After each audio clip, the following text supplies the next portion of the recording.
Salutations le plus fraternel à tous les amis de la MAT. Salutations le plus fraternel à tous les sympathisants de la MAT. Bienvenue encore une fois de plus dans la MAT officielle. Merci à tous les amis qui se sont abonnés dans la MAT. Nous ne cesserons jamais de vous remercier et de vous bénir. Que la bénédiction de nombre 6 avant 7, je paraphrase.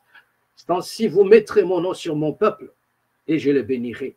Que la bénédiction d'en haut ainsi qu'en d'en bas découle de vos vies à tous les amis de la MAT.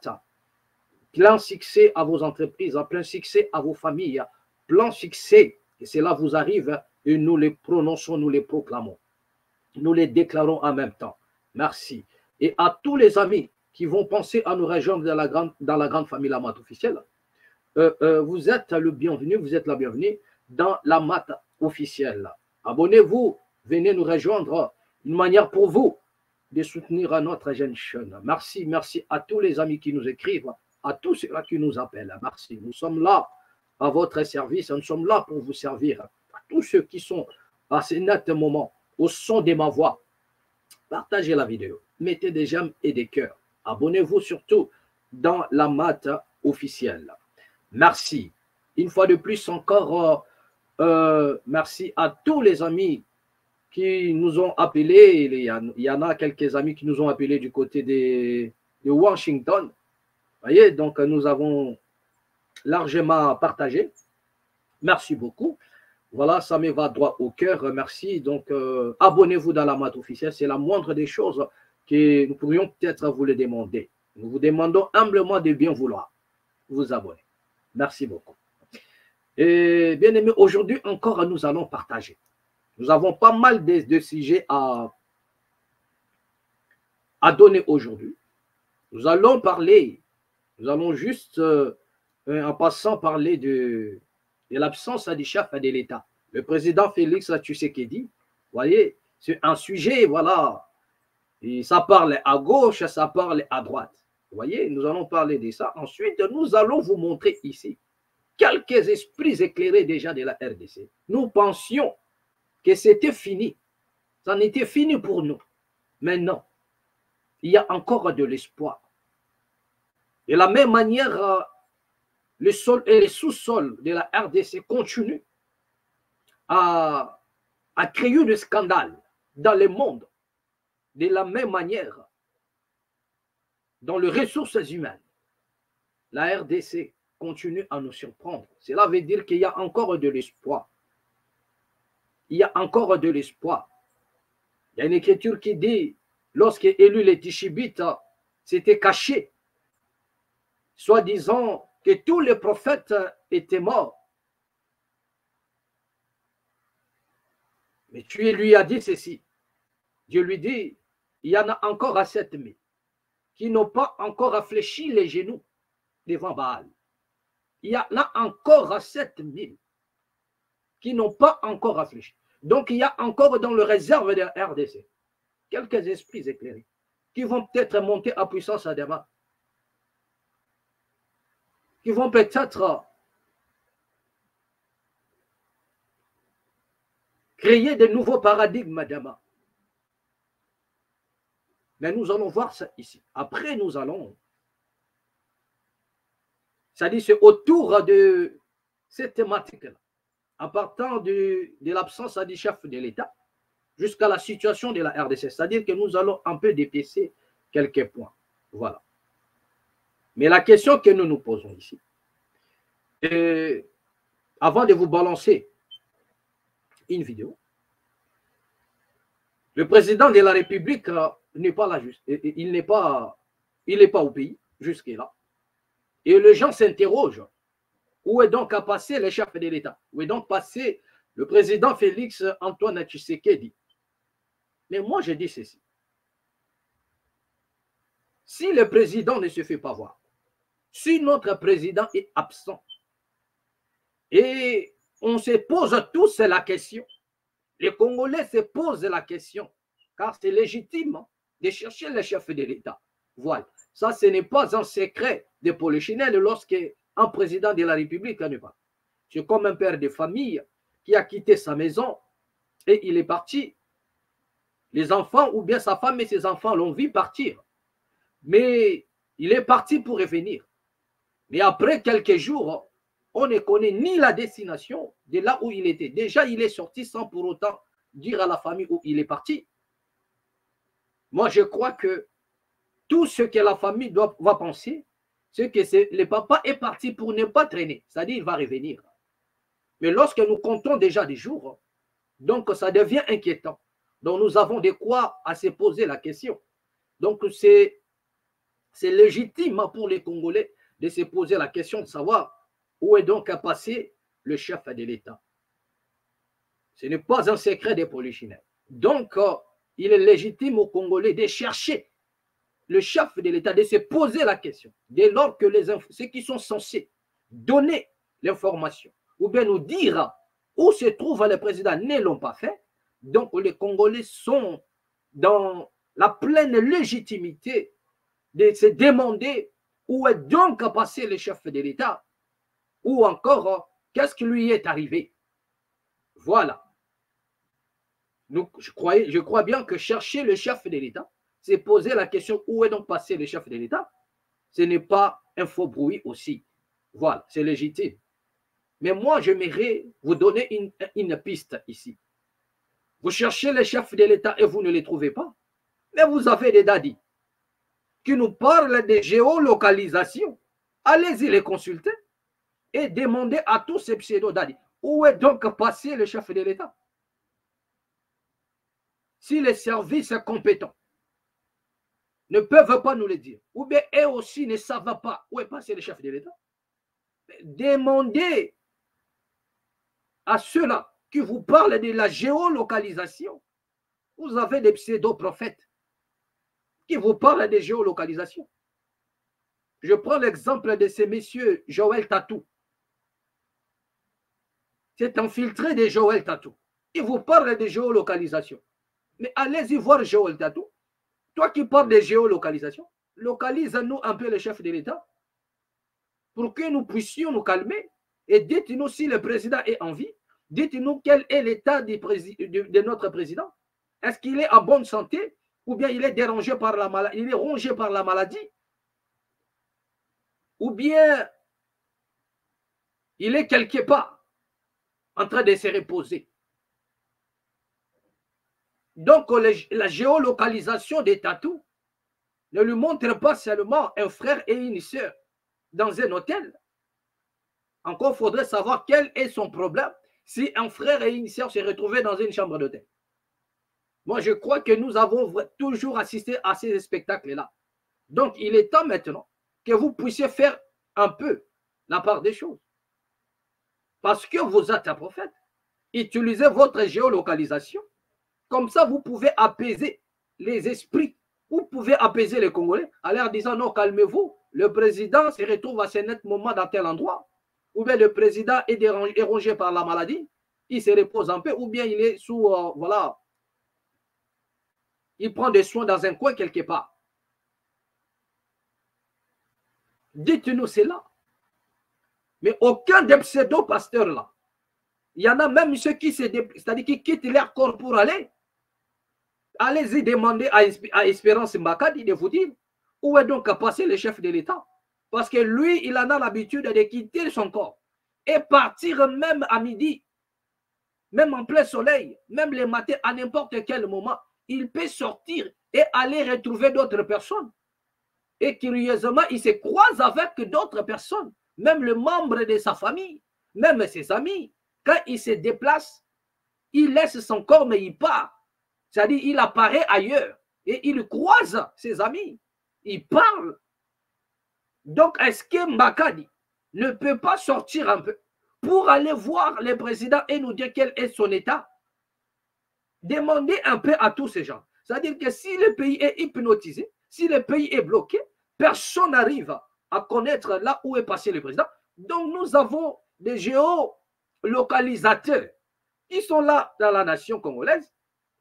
Ils se nomment voilà, on les appelle des prophètes. Voilà, ils sont là. Ils voient des gens à l'hôtel. Ils se déplacent, ils se dédoublent comme voilà. Il peut prendre n'importe quel corps et aller, entrer même dans la souris. Je ne sais pas moi quoi. Donc, ils prennent des vols ultra rapides, des vols supersoniques. Donc, ils peuvent déjà aller voir le président et demander à ce que, même au monsieur, comment vous allez, monsieur le président. Donc, monsieur Mbakadi peut nous aider pour sortir de son corps et aller voir monsieur le président. Et après, nous ramener la suite, nous dire quel est l'état du président de la République. Se comporte-t-il bien? Voilà ce que nous disons. Je crois qu'en parlant ainsi, nous n'avons offensé personne. Hein. Et voilà. D'accord. Mais nous allons évoluer. Regardez un peu cette vidéo. Et revenons juste après. Congolais ne vaut-elle pas la vie d'un Ukrainien?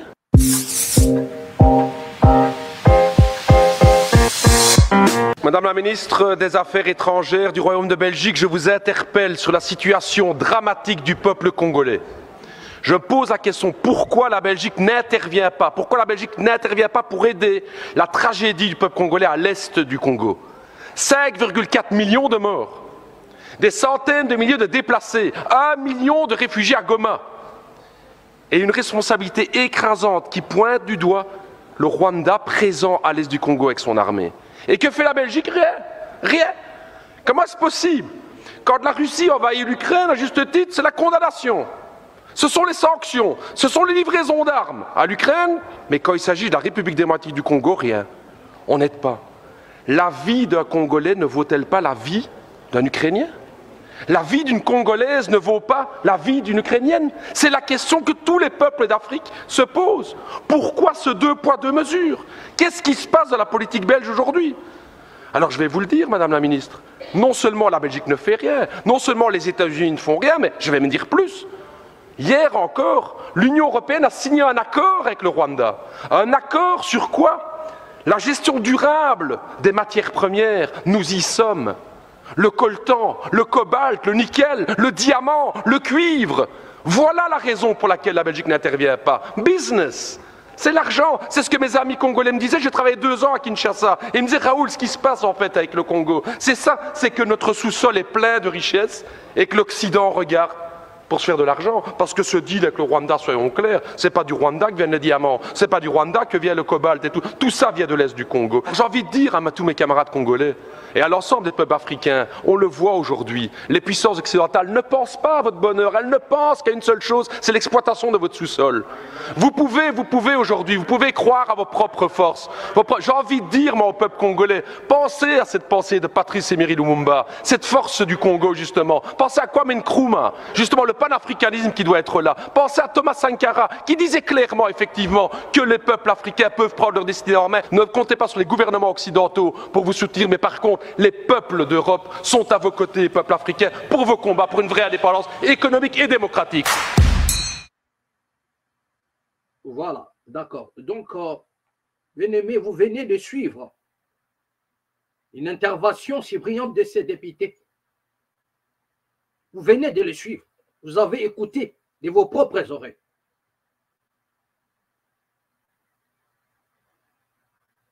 Et en écoutant, vous avez entendu ce qui est sorti de sa bouche. Je retiens ici que ce monsieur appelle les Congolais à renouer avec des valeurs. Ce monsieur fait appel à la conscience de l'homme congolais. Ce que nous avons toujours fait ici dans la MAT officielle. Il fait appel à la conscience de l'homme congolais. Il fait appel à la sagesse bantou. Il fait appel, il a évoqué même des révolutionnaires. Il a évoqué des Kwame Nkrumah. Il a évoqué des Patrice Emery Lumumba. Et il interpelle la conscience de l'homme congolais à s'attacher, à revenir, de penser à la lutte. Nous avons dit ici dans la MAT officielle que nous sommes le seul peuple au monde qui infligeons la honte à ceux-là qui ont milité pour nous léguer cet héritage. La classe politique congolaise inflige la honte à Patrice Emery Lumumba. Si ce monsieur pouvait se réveiller aujourd'hui, il n'aura que ses yeux pour pleurer, de voir que non, j'ai donné ma vie, ma jeunesse pour cette nation. Je me suis sacrifié même pour léguer à cette génération les Congos. Mais voilà ce qu'ils sont en train de faire des Congos. Lumumba n'aura que ses yeux pour pleurer. Nous avons toujours dit cela ici.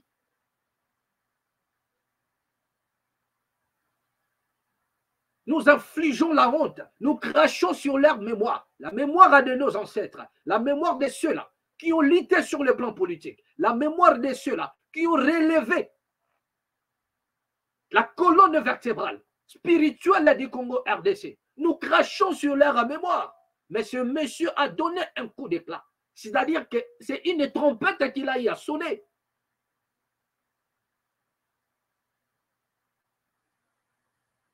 Que cela soit sincère ou non, mais ce que nous avons capté ici, c'est que ce monsieur a dit tout haut.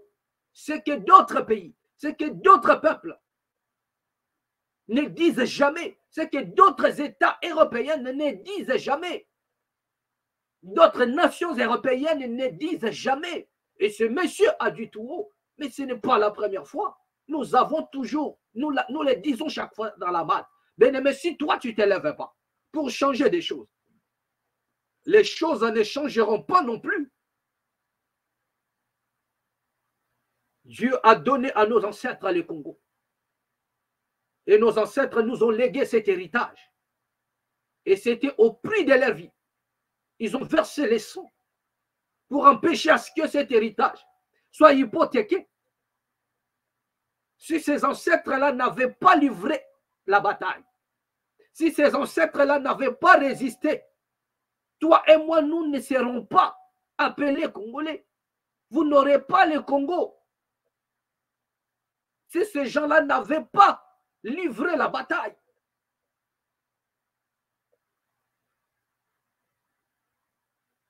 Vous serez peut-être, je ne sais pas moi, vendus ailleurs. Le Congo serait peut-être une terre habitée par d'autres peuples. Mais ils ont lutté. Ils ont livré des grands combats. Ils n'ont pas lâché jusqu'au prix de leur vie pour vous donner cet héritage, pour vous léguer cet héritage.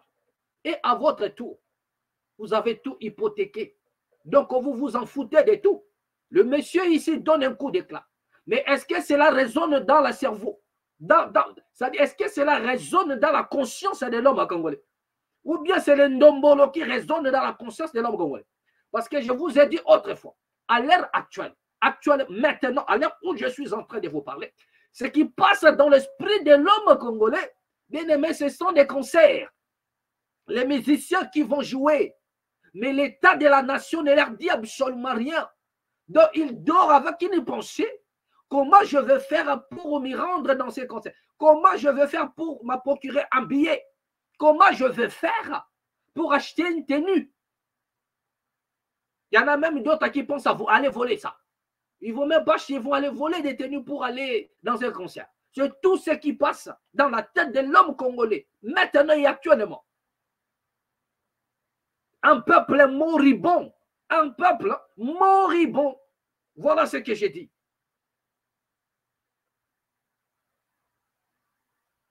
Il faut qu'il y ait, comment dirais-je, il a fallu que d'autres personnes en parlent pour que vous puissiez prendre conscience. Et même si ces messieurs en parlent, ils ne prendront pas conscience à toujours. Donc ça ne sert à rien d'accuser maintenant les autres. Ça ne sert à rien. Parce que vous ne voulez pas. Tout ce qui pense dans votre tête, c'est le ndombolo. C'est la distraction. C'est la distraction.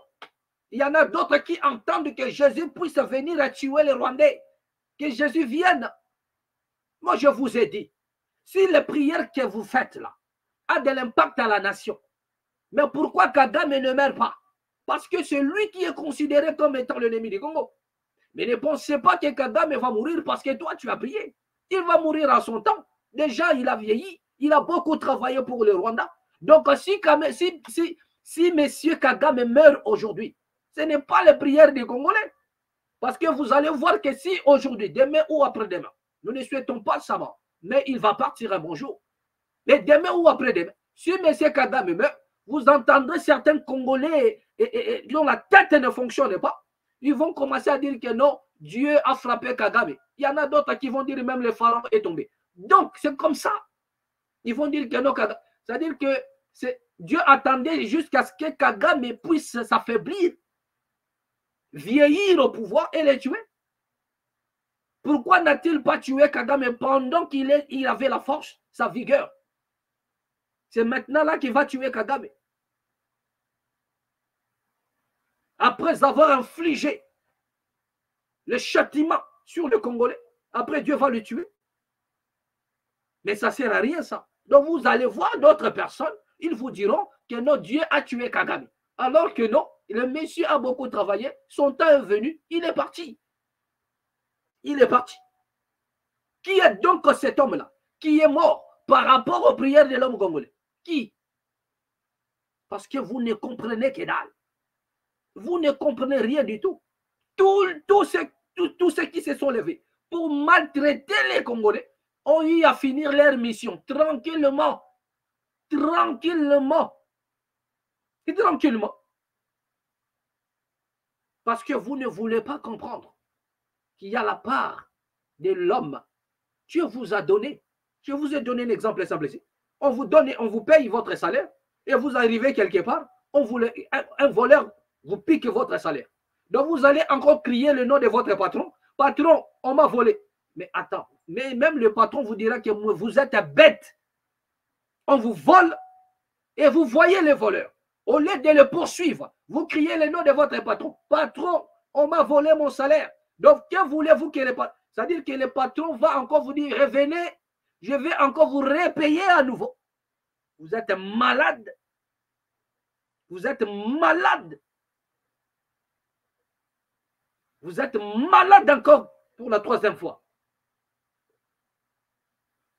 Vous avez le mal devant vous.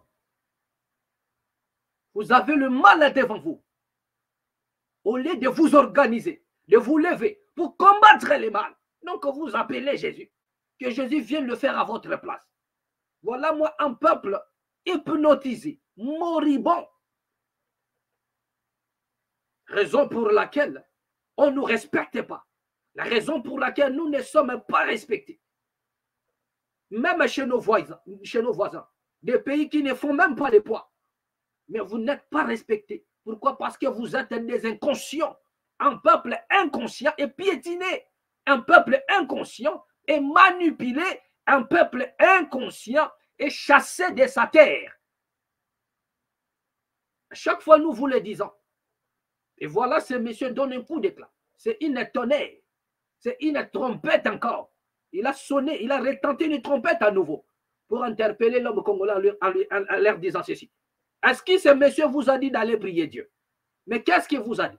Souvenez-vous de vos héros. Souvenez-vous quelle a été leur lutte et marchez sur leurs pas, le pas de la lutte. Seule la lutte libère. Seule la lutte libère. Non, mais les Congolais veulent se libérer par la prière. Quel est ce peuple-là qui s'est libéré par la prière? Et sur quoi vous confondez la prière et la spiritualité? Parce qu'il y a une nuance entre la prière et la spiritualité. Voilà.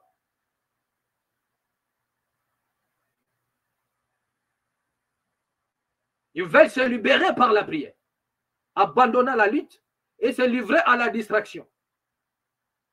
Un peuple passionné à la distraction. Un peuple passionné à la distraction. Regardez, vous entrez sur TikTok, vous entrez dans des réseaux sociaux, vous leur trouverez en train de se rendre des comptes par rapport à tous les conflits qu'ils ont. C'est dû à la distraction, à la musique, au fanatisme de regarder un peuple aveugle, moribond.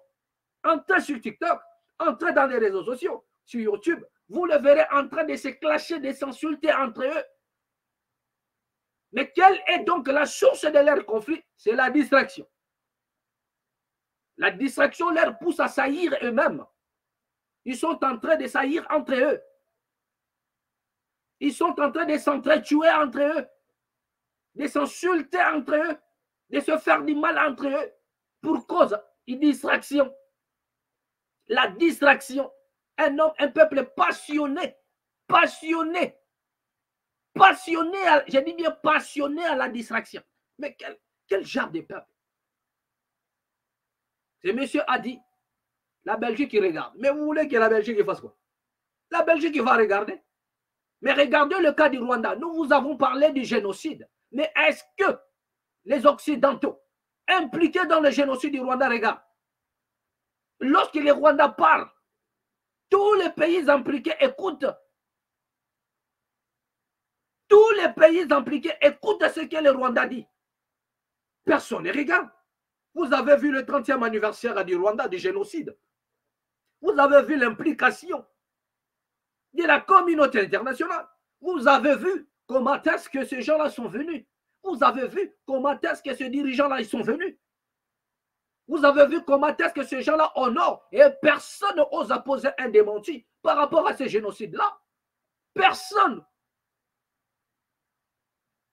Pourquoi? Parce que les autorités rwandaises ont mis du sérieux. Ils sont conscients. Là, il n'y a pas de fanatisme concernant. Voilà une nation qui doit être respectée.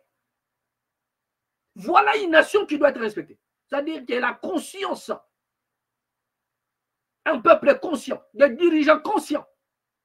Et c'est ce qui manque à la RDC, la conscience. Si nous pouvons avoir des dirigeants conscients, un peuple conscient, bien aimé, le monde va nous respecter. Vous voulez que le Belge dise quoi? Quand le Belge vous regarde, ils ont en face d'eux un peuple inconscient, un peuple qui se bat pour aller faire des concerts. Voilà. Pendant que les autres se mobilisent pour la nation, mais non la quasi-majorité lutte pour qu'il y ait des concerts. Regardez l'état de l'homme congolais. Ça dit que leur combat le plus majeur, c'est qu'il y ait des concerts, les retours des concerts en Europe. Voilà la mission des Congolais. Voilà la mission de l'homme congolais à l'heure actuelle. Donc pour lui, tout ce qui se passe au Congo, c'est rien du tout.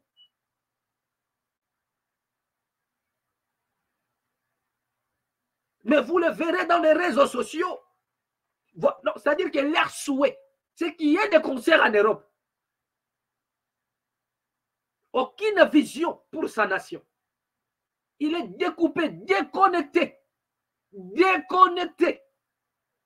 Déconnecté, je vous dis. Un peuple déconnecté, mentalement, spirituellement, culturellement, donc physiquement.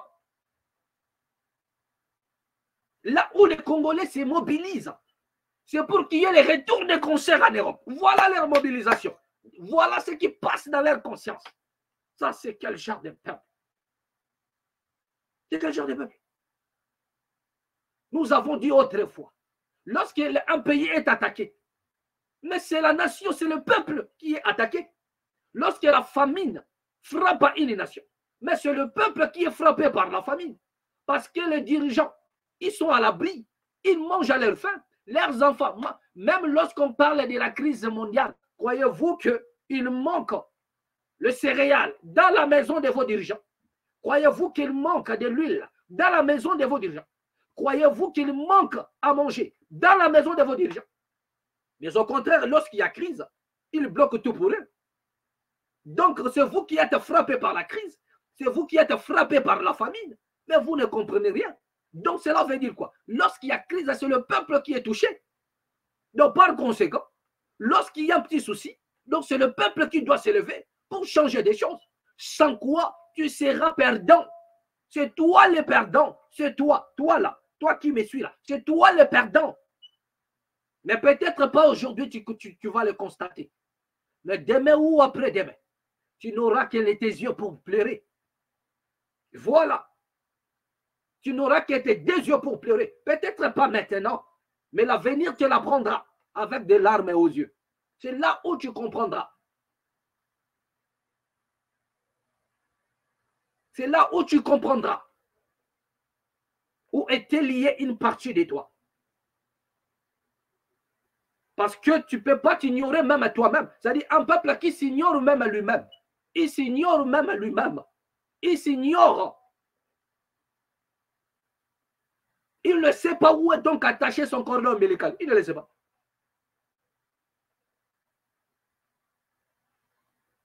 Voilà un Belge, voilà un autre député qui nous interpelle, qui interpelle l'homme congolais. Mais l'homme congolais n'est pas là. Mais pourquoi nous devions accuser la Belgique? Et qu'est-ce que la Belgique va faire? Mais il est en face d'un peuple qui veut aller jouer le concert, qui se bat pour des concerts. Mais ils sont là en train de regarder le spectacle. Et disent voilà, nous avons donné un coup. Il y a eu blocus, qu'il n'y aurait pas de concert. Pour que chaque peuple, pour que chaque citoyen s'implique à la lutte.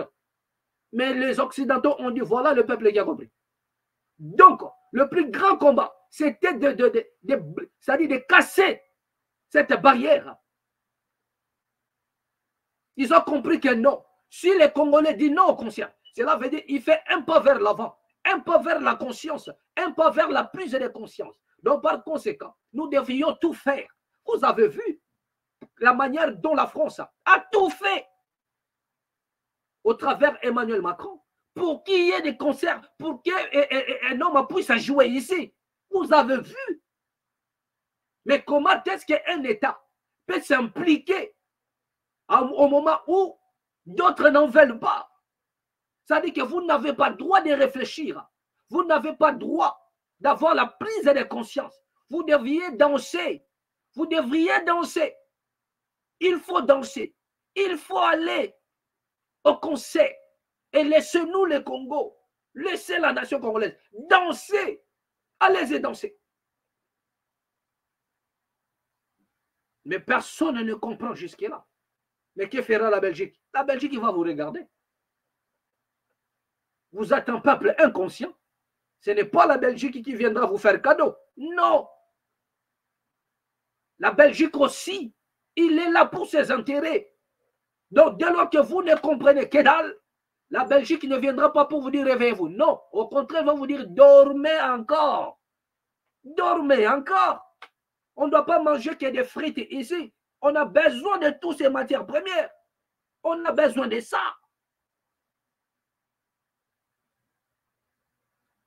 On n'a pas besoin de manger que des camemberts et des frites. On a besoin de ces matières-là. Donc, vous devriez dormir.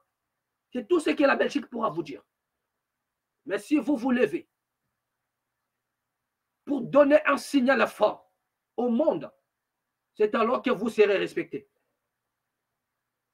Un peuple, c'est-à-dire tout le peuple qui ont été respectés dans le monde, ce sont des peuples qui ont donné un signal fort dans le monde. Mais vous attendez Jésus. Il viendra pour vous délivrer. Voilà. Attendez Jésus pour votre délivrance. La prise de conscience. Vous ne voulez pas prendre conscience. Mais que voulez-vous? Que voulez-vous? Que voulez-vous? Congolais ne vaut-elle pas la vie d'un Ukrainien? Voilà. La vie des Congolais ne vaut-elle pas la vie d'un Ukrainien? Mais parce que les Ukrainiens, ils sont conscients. Ils ont pris conscience. Le peuple s'est mobilisé. Ils ne veulent pas se livrer dans des distractions inutiles. Mais ils ont pris conscience que la nation est attaquée. Mais que voulez-vous? Nous avons dit ceci. C'est le seul pays qui n'a pas d'amis dans le monde, c'est le Congo. Ne pensez pas un seul instant que le Congo a des amis. Non. Le Congo n'a que des ennemis.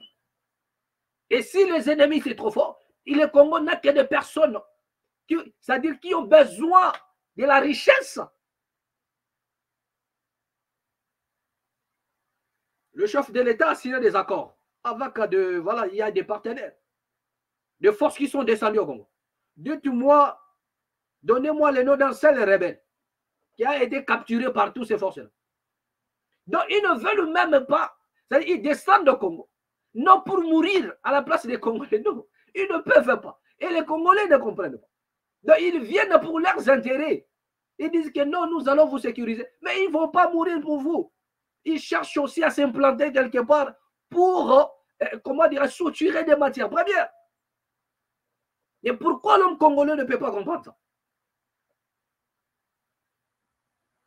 Il n'y a que les Congolais eux-mêmes qui ont la légitimité pour sécuriser leur nation. Personne ne viendra vous sécuriser. Si ce n'est pas à cause de vos matières premières qui sont là, personne ne viendra pour vous sécuriser. Personne. La sécurité du Congo passera par les Congolais eux-mêmes. C'est ce que vous devriez comprendre. Donc, ça ne sert à rien que nous puissions toujours continuer à accuser les autres. Mais cela n'est pas encore fini. Regardons un peu cet esprit éclairé. Un frère, un jeune frère. Pendant que ses frères parlaient, je suis resté comme ça en train de l'écouter. Je vis en lui un esprit éclairé. J'ai dit que non, nous pensions peut-être c'en était fini pour nous. Mais non, il y en a encore de l'espoir.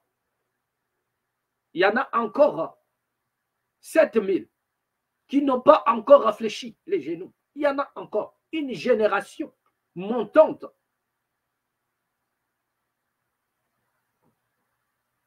Espérons que cette génération-là fera des exploits. Espérons que cette génération ne va pas se laisser corrompre par l'ancienne génération pourrie. Pourrie. Suivons un peu notre frère. Suivons.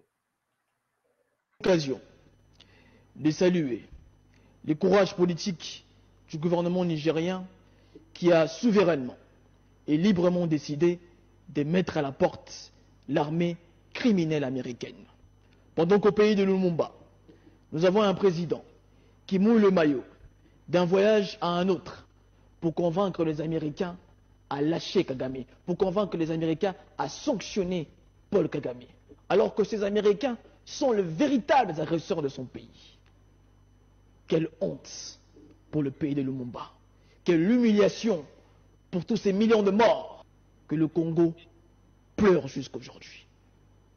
C'est une humiliation, c'est une honte de voir que nous avons un président qui ne comprend pas la géopolitique, un président qui n'arrive pas à prendre le courage qu'il faut pour pouvoir faire avancer son pays dans la voie de l'autodétermination. C'est une honte pour nous. Et certains turiféraires de ce régime nous ont dit qu'il faut laisser le temps au président, qu'il faut être patient. Les présidents vont finir par prendre de bonnes décisions. Écoutez, nous sommes très clairs sur ce point. Ceux qui pensent que Tshisekedi va un jour prendre le chemin de la souveraineté, le chemin de l'autodétermination, sachez que vous êtes en train de vous tromper.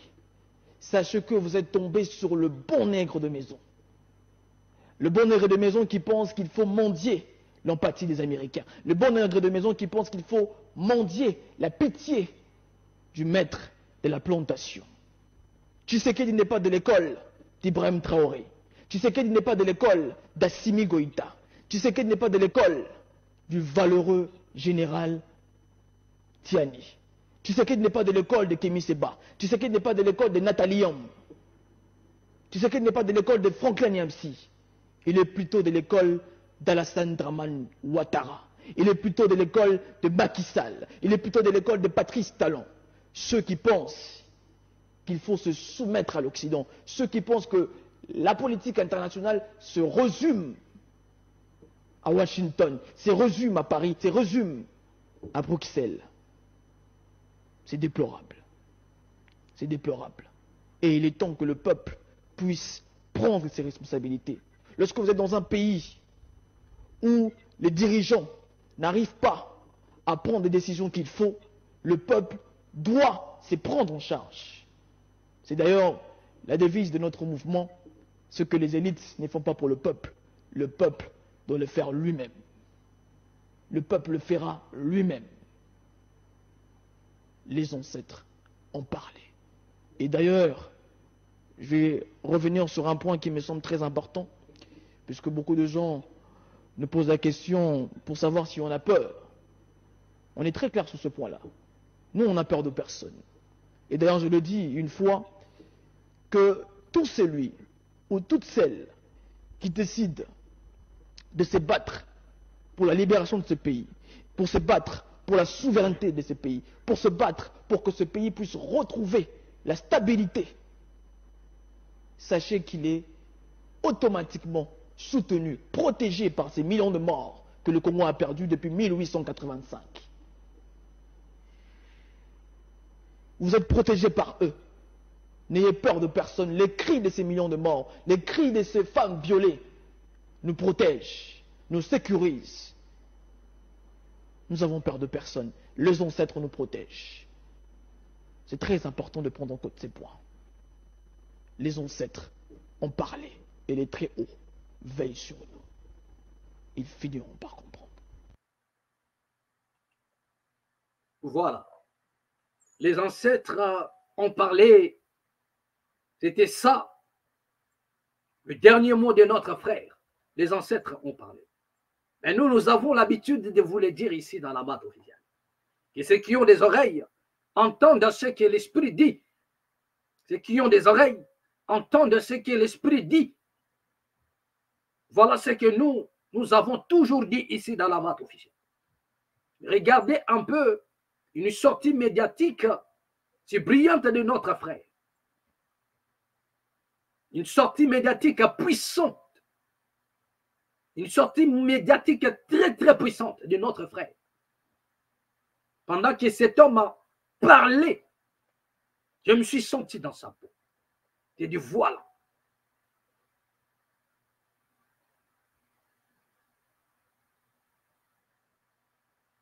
Il y en a encore. Il y en a encore. Et ils vont monter en puissance. Plein succès à notre frère.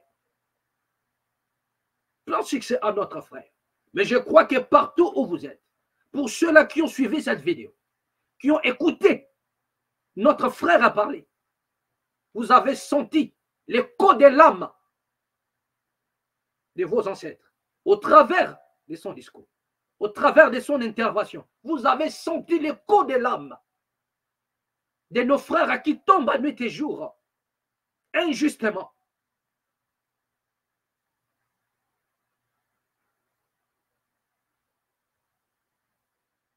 Il a parlé, bien-aimé, et vous avez écouté. Voilà des Congolais conscients. Voilà des jeunes. C'est un jeune conscient de son état. Conscient de son état. Qui ressent encore le code de l'âme de ses ancêtres. Et il a parlé, il a prononcé la parole en disant, les ancêtres ont parlé. Et tous ceux-là qui sont tombés injustement, ils nous protègent. C'était ça, cette déclaration. Et moi, dans la maths, j'ai l'habitude de vous dire, dès lors que la cause, elle est juste, la victoire, elle est certaine. Voilà ce que nous disons ici. La cause, elle est juste, la victoire, elle est certaine. Que ceux qui ont des oreilles, ou celui qui a des oreilles, entend ce que l'Esprit dit, ce que l'Esprit lui dit.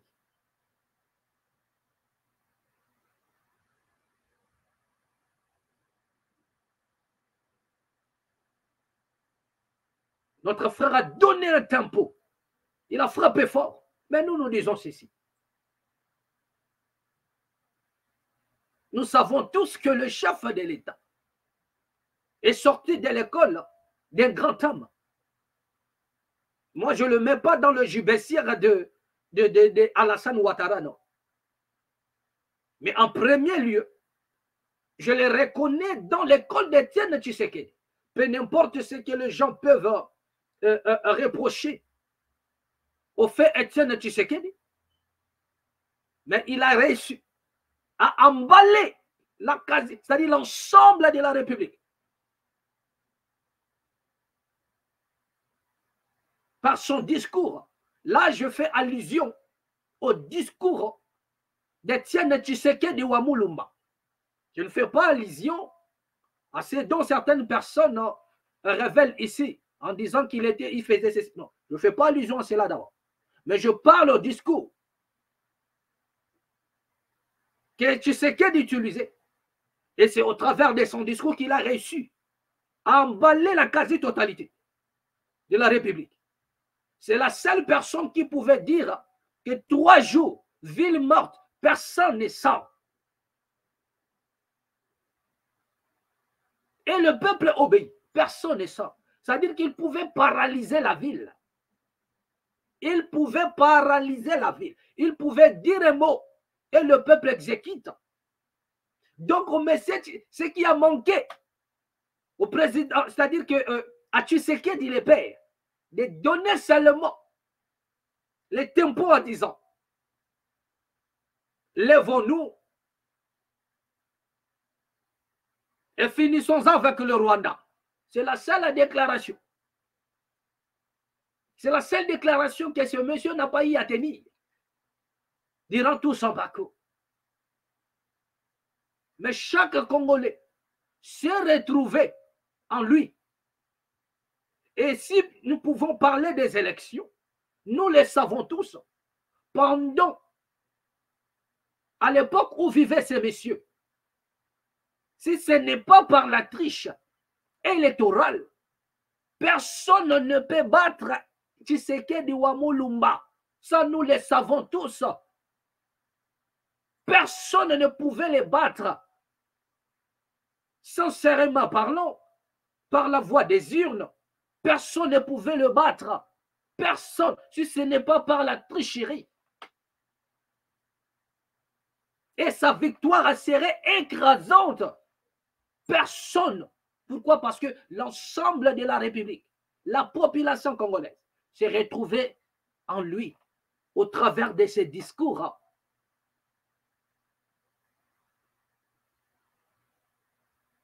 Quand bien même il est reproché de certaines choses par d'autres politiciens aujourd'hui. Mais je parle de l'époque où on ne pouvait pas, où l'on ne pouvait pas soupçonner quoi que ce soit autour de Tshisekedi Wamulumba. Donc c'est de cette école-là que M. Tshisekedi est sorti. C'est de cette école-là que M. Tshilombo, le président de la République, est sorti. Il est de cette école-là. Mais nous devions plutôt nous poser la question. Qu'est-ce qui s'est passé? Qu'est-ce qui s'est passé? Est-ce que le président a fait un détour? Ou bien il continue? Est-ce que le président nous a révélé la vraie identité de cette école? Ou bien le président a pris son propre chemin? Voilà la question que nous devions exposer. Nous posons le problème. Donc nous, dans la maths, nous posons les problèmes. Parce que nous les reconnaissons. Moi, je ne les reconnais pas dans l'école de Ouattara, non. Mais je les reconnais plutôt dans l'école de Tshisekedi Wamulumba. Cette école qui a emballé tous les Congolais. Cette école où tous les Congolais est élève. Je ne parle pas j'ai bien précisé ici que je ne parle pas de ce qui est sorti après. Parce que c'est après sa mort, maintenant, nous avons compris plein de choses au travers des politiciens. Qu'il faisait ceci, qu'il faisait cela.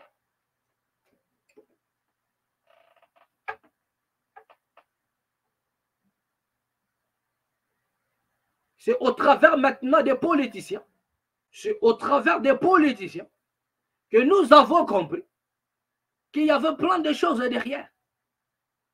Il y a aujourd'hui des secrets qui sortent.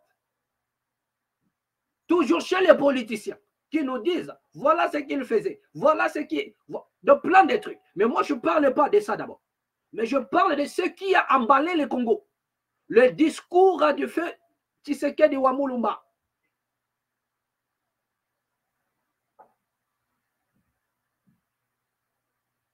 La seule personne qui pouvait être nommée première ministre et de le lendemain, tous les prix baissent. Il est nommé premier ministre le soir. Demain, Tous les prix des denrées alimentaires ont baissé. Je parle de cet homme-là. Je parle de cette école-là. Donc, M. Tshisekedi sort de cette école-là. Maintenant, le cas, c'est-à-dire le problème est que nous devions maintenant exposer pour dire. Est-ce que ce que certaines personnes reprochent au chef de l'État, c'est qu'il est sorti de l'école de Tshisekedi, ou bien le président nous révèle le secret caché de cette école-là? Cela veut dire en quelque sorte. A-t-il créé son propre schéma ou bien il a suivi un autre schéma ou bien c'est la révélation cachée de l'école de son père? Voilà la question que nous nous posons ici. Nous posons les problèmes pour que chacun de nous puisse attirer maintenant la conclusion. C'est comme ça que nous parlons de la maths. Nous posons les problèmes.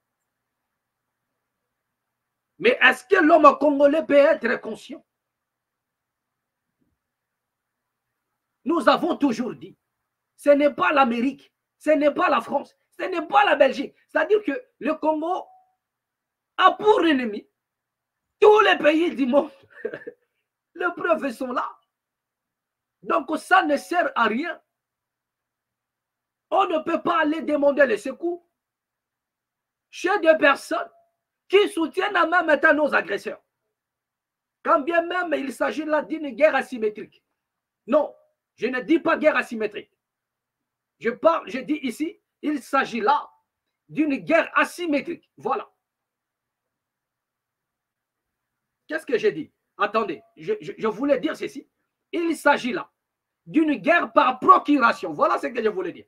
Parce qu'on nous a toujours fait comprendre que c'est une guerre asymétrique. Non, la guerre de l'Est, ce n'est pas une guerre asymétrique. C'est une guerre par procuration. Et voilà. C'est une guerre par procuration. Voilà ce que je voulais dire. Donc, on ne peut pas. Soit c'est le peuple qui est bluffé, soit on nous mente, on traîne dans la boue pour ne pas comprendre. C'est une guerre par procuration. Donc, par conséquent, on ne peut pas aller demander les secours par de mêmes personnes qui soutiennent les agresseurs. Mais qui trompent qui? C'est là où il y a des problèmes. C'est là où on se pose maintenant la question. Qu'est-ce qui se passe?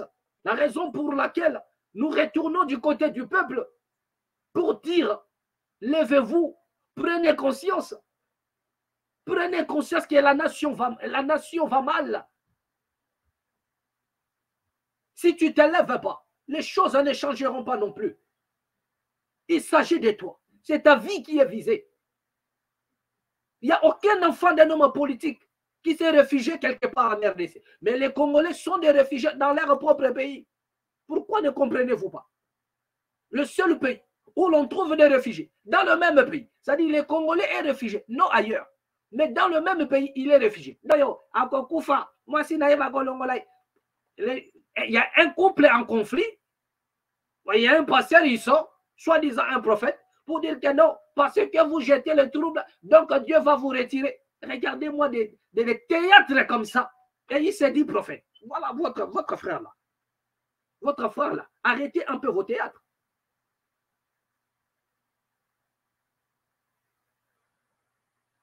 Frère, arrête un peu ça. Arrête un peu.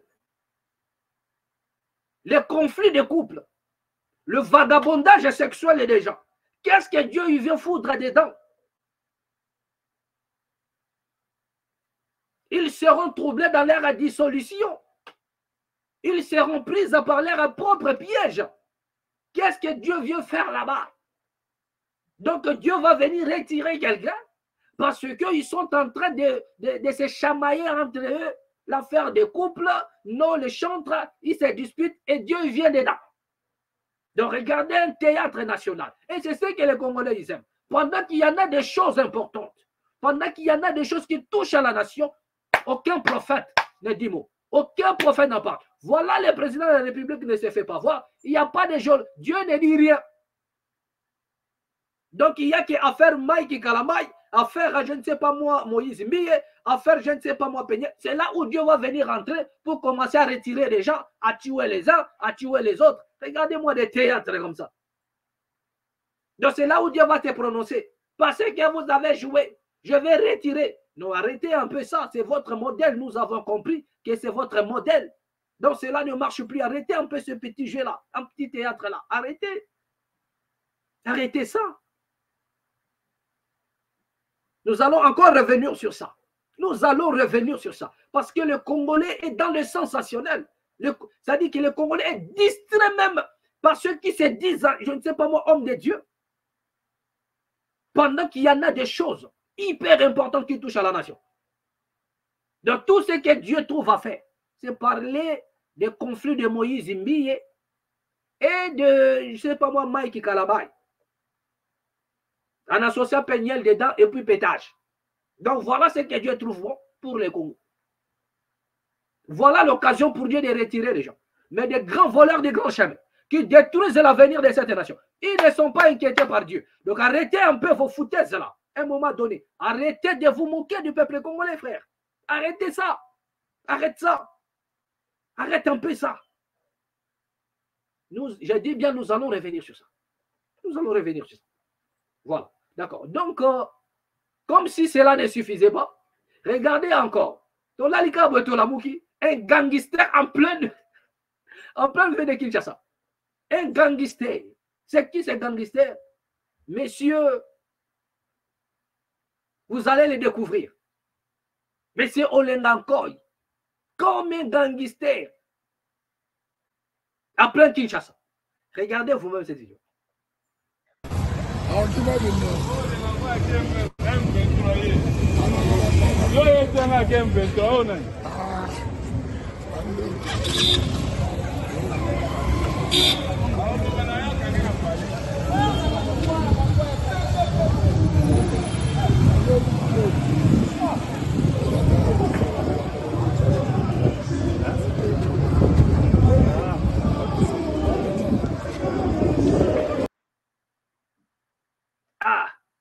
Les Congo. Donc, on se pose un peu la question. Qu'est-ce qui se passe au Congo? Monsieur Olengakoy, qu'est-ce que les Congolais ont fait? Qu'est-ce qui se passe? Donc, comme un gangster,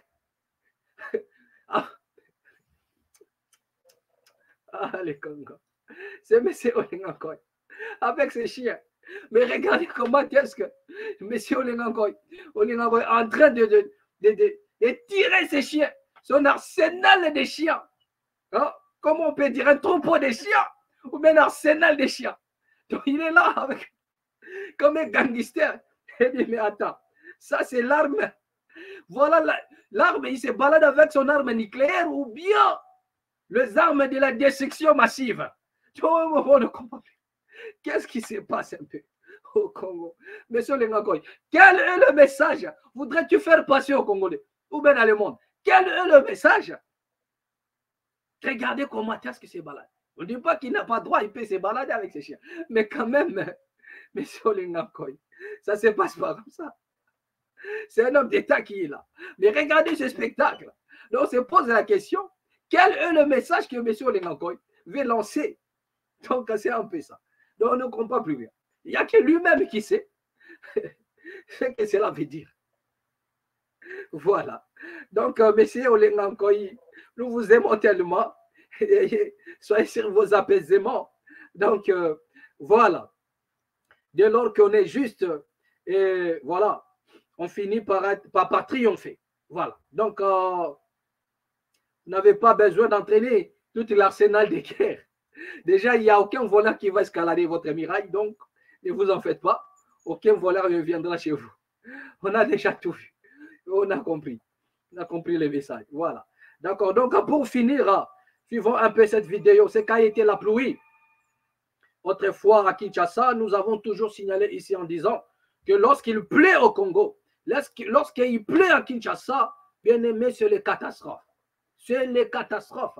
Il n'y a que des morts et des morts et des morts. Mais curieusement, comme je disais ici, aucun de vos prophètes ne voit cela pour prédire que non, attention, il y aura la mort qui va intervenir dans tel endroit. J'en appelle, il n'y a pas les géolocalisations là, ça ne marche pas. Ça ne peut que marcher là où il y a l'argent. Ça ne peut que marcher là où il y a des frères, un frère et une sœur à l'hôtel. Ça ne peut que marcher. Donc voilà là où mais les Congolais meurent nuit et jour. C'est le seul peuple, je vous ai dit. qui meurent au jour le jour. Suivons un peu ce qu'a été la pluie autrefois au Congo. Ne bandelike mvula oyo ebetaki lobi esali badega ebele na commune ya Ngalema ebomi 8 personnes ya famille moko na cité des anciens combattants bozo yango na commentaire ya Gilles Ngandola. Ndenge mutu nyonso ayebi ke mvula oyo enoki awa na ville province ya Kinshasa esali badega presque na bakomini nyonso ya ville province ya Kinshasa noko me ya pasi pe mawa ezake awa na komini ya Ngaliema na cité des anciens combattants miri moko ya lopangu ekweli libota moko bakufi bango nyonso mama papa na bana 6 bakufi sur place esali mabe na niveau ya kosakana te bakote mususu mai etondi na baveni tina bandaku na bamapango ya bato bamisusu kutu tina bachambre mai na mai okotia lokolo wapi mvula esali badega ya kosakana te tala sikoyo ndenge balalisi bibembe yango nyonso 8 ndenge bozali komona awa bana bango kuna 6 kotoyo papa na mama esali pasi makasi mingi mvula eza catastrophe naturelle me badega ezosala mutema pasi zo eloko oyo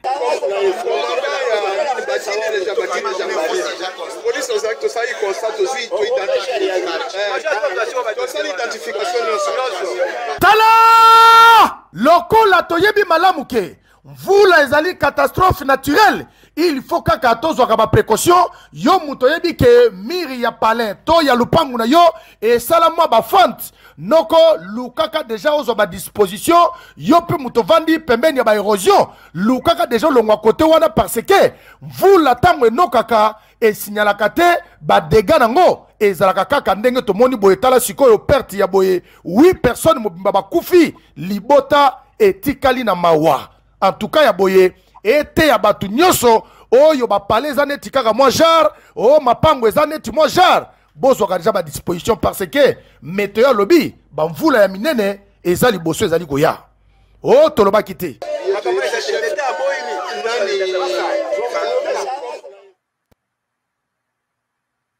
Kaka ndenge tolobaki. Voilà, d'accord. Donc, bien-aimés, ce que vous avez vu dans les images, ce ne sont pas des bétails. Ce ne sont pas des bétails étalés là, non. Ce sont des humains et des Congolais. Et on se pose la question ici dans la maths. Est-ce que la vie des Congolais a de la valeur aux yeux de ces autorités?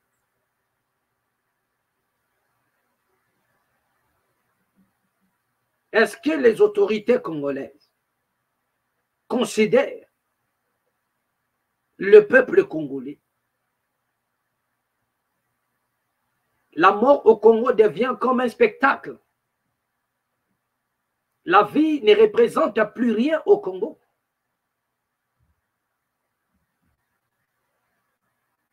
Voilà une famille de 8. Une famille de 8 supprimée d'un seul coup. Et cette responsabilité revient à l'État congolais. Je ne parle pas de la responsabilité d'enterrer, non. Je ne parle pas de la responsabilité d'enterrer, non. Parce que c'est là où maintenant certaines personnes arrivent pour dire que non, je suis député et voilà, je viens, nous allons enterrer. Non. Ce n'est pas de cette responsabilité que je fais allusion. Mais la perte de vie humaine, la mort qui est infligée aux Congolais, au jour le jour, c'est sur les dos et la responsabilité de l'homme politique congolais. Parce que si l'État congolais pouvait penser chaque individu, parce qu'un pays digne de son nom, l'État a obligation de penser, je dis bien, chaque individu. L'État doit penser, est-ce que la population a mangé? Est-ce que la population mange à sa faim? Est-ce que la population bénéficie de la sécurité? Est-ce que la population est bien logé, la nation, l'État doit penser chaque individu. Et c'est ça même le but de gérer. On ne doit pas vivre dans un endroit où les maisons sont fissurées, le mirage, je ne sais pas moi comment, et il n'y en a personne pour faire l'expertise, pour voir comment est-ce que les Congolais y vivent chez eux. Comment est-ce que l'homme congolais vit chez lui à la maison? Quel est l'état de sa maison?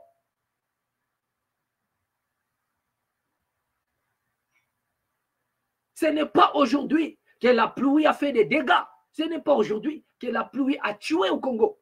Ce n'est pas aujourd'hui que les murs sont tombés sur les gens au Congo et il y a la mort. Ce n'est pas aujourd'hui. Mais pourquoi les autorités congolaises ne mettent-ils pas en place, ne font pas des études approfondies dans le but de zoncher un peu tous les secteurs là, frappés par des inondations ou frappés, je ne sais pas moi, par la pluie, par des pluies diluviennes. Pourquoi ne font-ils pas des études approfondies dans le but de sécuriser le peuple congolais? Pourquoi ne descendent-ils pas dans le lieu pour voir comment est-ce que les Congolais sont logés? Parce que l'État a pour obligation de proposer des logements à la population.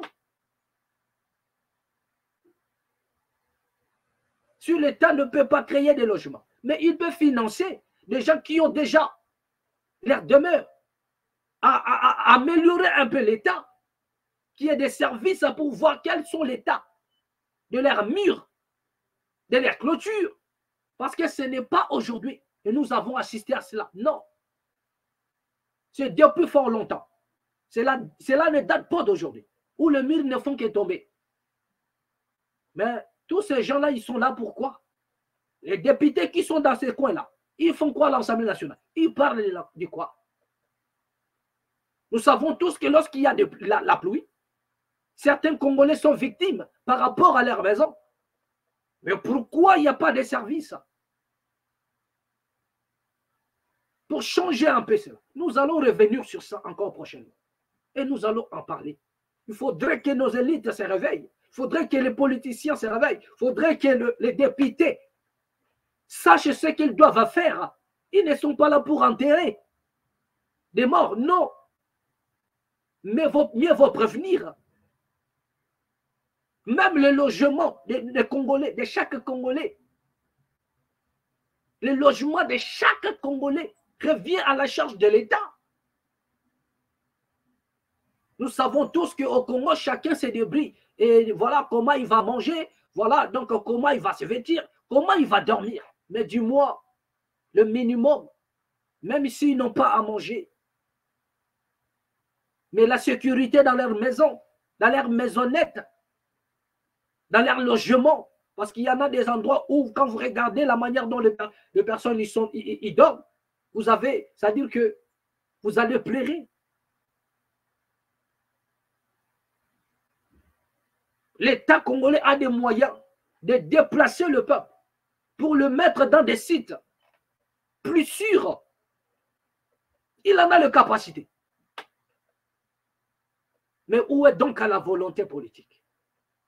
On peut protéger chaque... Je dis bien les Congos. Le pays comme les Congos. Si l'homme politique avait la volonté, l'amour de sa nation, il n'y aura pas un seul mendiant au Congo. Vu la richesse du Congo. Je dis bien, vu la richesse du Congo. Ce n'est pas impossible. Kadhafi l'a fait à son époque. Il n'y avait pas un seul mendiant libyen. Pas un seul, je vous dis. Pas un seul. Et le Congo dépasse la Libye en matière de richesse. Donc, c'est une nation où on peut avoir zéro mendiant. Zéro mendiant. Zéro chômeur. Et s'il y a un chômeur, ça dit c'est un chômeur payé. Le Congo. Rien n'est impossible. Rien n'est impossible. Voilà. C'est ici que nous allons mettre un point final. Merci à tous ceux-là qui nous ont suivis. Nous allons revenir. Il y en a des sujets que nous n'avons pas pu amorcer. Mais prochainement, dans la mat officielle, nous allons parler encore. Partagez cette vidéo au maximum. Partagez cette vidéo. Merci à tous ceux-là qui nous ont suivis. Vous étiez là au son de ma voix. Plein succès. Merci. Que la paix qui surpasse toute intelligence garde vos cœurs ainsi que vos pensées. On nous reverra prochainement et au prochain numéro dans la mat officielle.